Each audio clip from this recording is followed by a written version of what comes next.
The champagne glass slipped from my trembling fingers, shattering against the marble floor of our kitchen as I stared at my phone screen. There she was, my sister Olivia, her back pressed against Tyler, my fiancé of 3 years.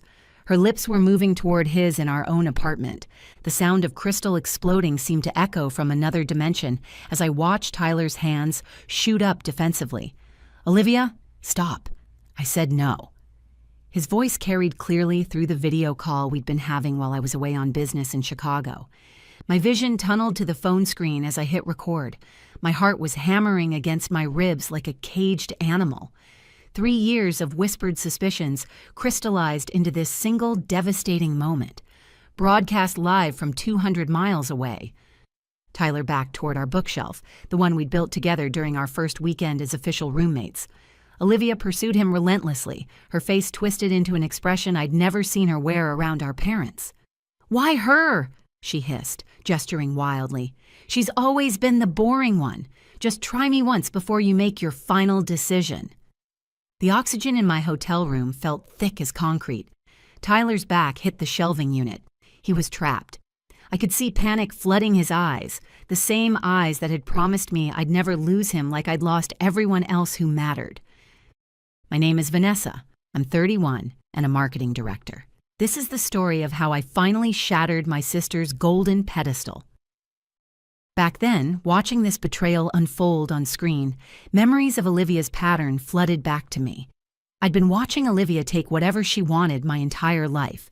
3 previous boyfriends had fallen for her practiced vulnerability, her strategic tears, her way of making every man feel like the hero in her carefully scripted drama. Each time, my parents dismissed my heartbreak with surgical efficiency. "You should be more like your sister," my mother would say, as if my pain were just another example of my chronic inadequacy. When I met Tyler 5 years ago at a marketing conference in Denver, the connection was immediate and terrifying.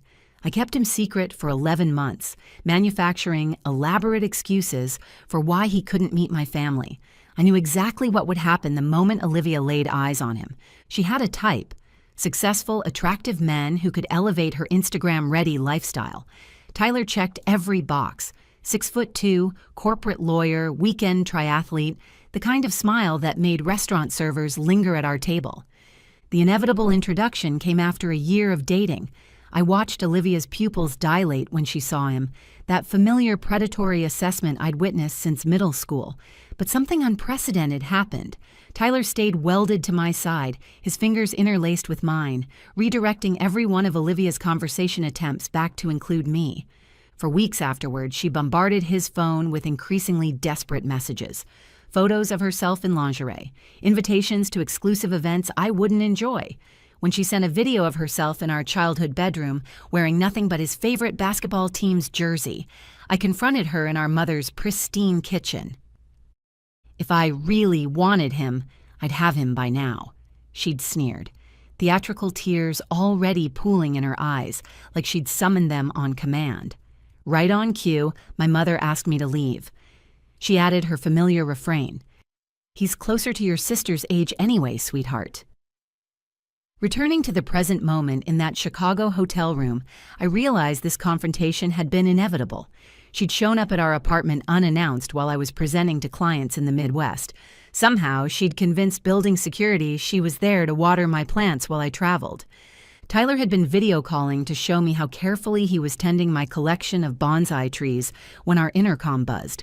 Something cold had twisted in my stomach when I heard her voice through the speaker. "Keep me on the call," I told him, suspicious of the timing. On screen, Olivia lunged forward again. Tyler dodged sideways, his voice rising with desperation. "I said no, Olivia. Stop this." He pushed her away, not violently, just firmly enough to create distance. But she twisted dramatically, throwing herself backward with theatrical precision. The sickening crack of our glass coffee table breaking beneath her weight made me gasp aloud in the empty hotel room. Her screams pierced through our apartment as Tyler rushed to call 911. His face was draining of color.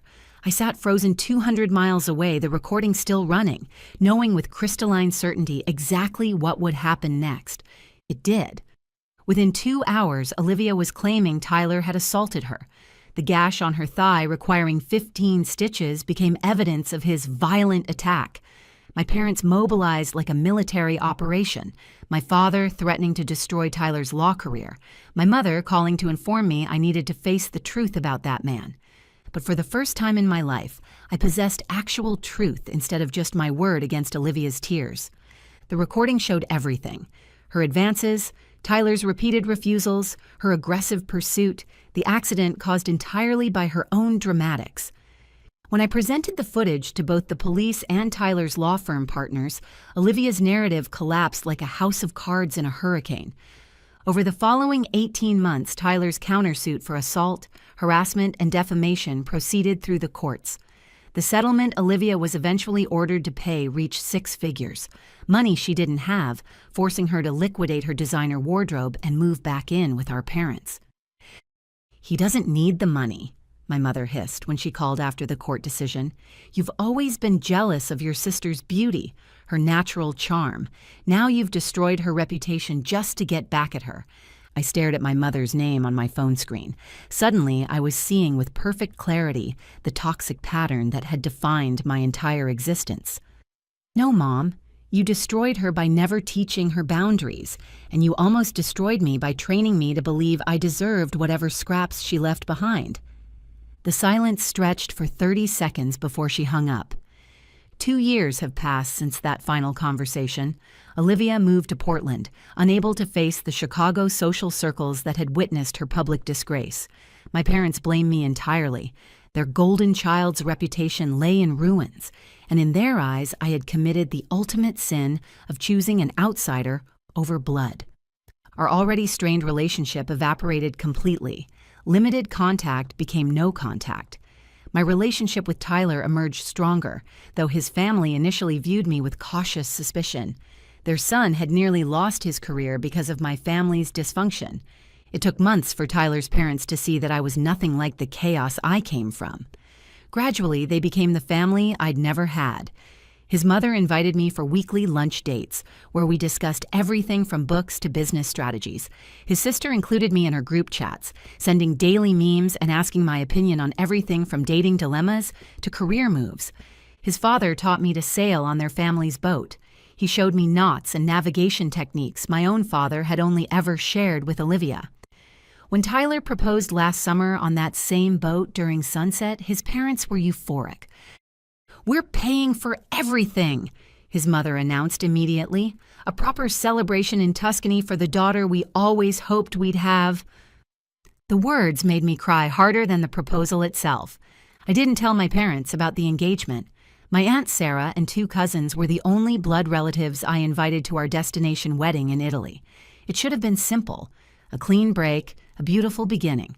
But my peaceful wedding planning was about to be disrupted. My grandmother had maintained contact with Aunt Sarah despite our family rift. During one of their conversations, she mentioned my upcoming wedding. Within days, my grandmother had shared my new phone number with my mother, hoping to facilitate a reconciliation. My mother had somehow obtained my new number, the one I'd changed after the lawsuit. The messages began reasonably, suggesting reconciliation and asking about my life. When I didn't respond, they turned venomous. Last week, Aunt Sarah called with a warning. My mother was posting vicious lies about me on Facebook, threatening to boycott any family member who attended the sham wedding of my ungrateful daughter. I stared at our wedding invitation on my desk.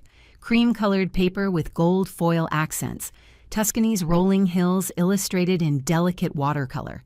The thought of my mother's bitterness contaminating this perfect celebration made my chest tighten with something dangerously close to pure hatred. My phone buzzed with a text from Tyler's mother. "Just confirming final head count for Friday's welcome dinner. And don't forget, your dress fitting is tomorrow at 3 p.m. I'm bringing champagne." I looked at the framed photo beside my computer. Tyler and me on his family's sailboat, both sunburned and laughing while his father made bunny ears over our heads and his mother pretended to push us overboard. They weren't perfect, but they were genuinely, completely mine. I blocked my mother's number without reading her latest message. Then I called Aunt Sarah. "They're threatening to crash the wedding," she said immediately. "Your father booked flights to Rome. My friend at the travel agency saw the reservation and warned me. Then we'll have security, I replied, surprised by the steel in my own voice. Anyone who couldn't love me when I needed it doesn't get to claim me when I'm happy. 3 weeks later, under a Tuscan sunset that painted everything gold, I walked down an aisle lined with olive trees and fairy lights. Tyler waited at the altar, flanked by his beaming parents, his eyes bright with unshed tears. Aunt Sarah and my 2 cousins sat proudly in the front row, defiant in their support. The seats where my parents might have been remained deliberately empty, not as a symbol of loss, but as a reminder of my choice to prioritize peace over toxicity. Despite their threats and booked flights, they never appeared. Later, I learned from Aunt Sarah that they had canceled their trip at the last minute, perhaps finally understanding that their manipulation no longer held power over me. Tyler's father stood to give his speech. He raised his champagne glass toward me first. "To the daughter who found us when we didn't even know we were searching," he said, his voice cracking with emotion. "Your strength has made our son happier than we've ever seen him, and you've made our family complete." In that moment, watching the Italian sunset paint the vineyard in shades of amber and rose, I understood something profound. Sometimes, the family you're born into teaches you exactly what you don't want. And sometimes, if you're very fortunate, the family you choose shows you everything you truly deserve. As I looked around at faces filled with genuine love and support, I realized that absence could indeed be a gift, especially when what's missing is the weight that once held you underwater. 3 months have passed since our wedding. The silence from my birth family has become permanent. Olivia remains in Portland, working in retail according to Aunt Sarah's occasional updates, while my parents have cut contact with any relative who maintains a relationship with me. Their final attempt to control my happiness failed completely, and I've found peace in the permanence of that failure. Some families are born. The best ones are chosen. Before you go, here's a quick bonus for sticking around. If you love learning and growing like I do, you need to try audiobooks. I've got an exclusive deal with Audible. Your first month is completely free. That's access to over 500,000 titles. Zero cost to you. All the details are waiting in the description. Don't miss this one.